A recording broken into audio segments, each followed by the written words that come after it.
But some grew.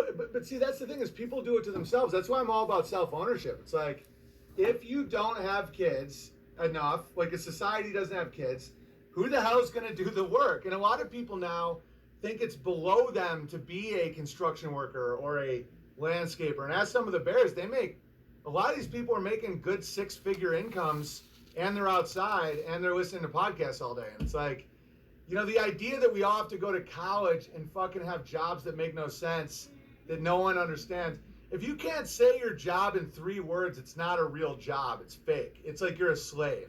Like, I tell jokes. I play piano. I milk cow.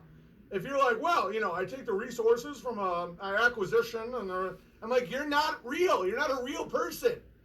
Yeah, well, that was a big psyop that they played out, because my parents, and I love my parents, but they totally fell for that. They're like, you have to go to college. Oh, me too. You won't be successful if you don't go to college.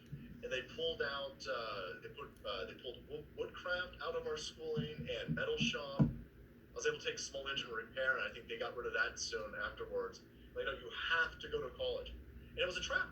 You go to college, and all of a sudden, college makes kids stupid at this point. It's again that inversion. The kids coming out of college, they're not productive members of society to the most part. I mean, they're underemployed, and they're cutting their dicks off.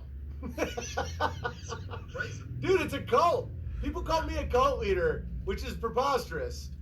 It's like I'm closer to like a bard chief, But if you think about what a college is, so you take teens, you put them in giant warehouses in bunk beds. You remove their identity. You tell them to hate themselves for their skin. You feed them poison water that intoxicates them. You encourage them to have one night stand. They listen to lies out. They seek approval from liars. And then they get in unpayable debt that they can never declare bankruptcy on because it's owned by the government. They're now indentured servants. It's like, and that's a cult. Like people who throw me $20 on fucking entropy. I'm like, you paid $100,000 to have your daughter dye her hair, hate her skin, and think we went to the fucking moon. Well, she's living in like a Chinese bunkhouse. Like what the,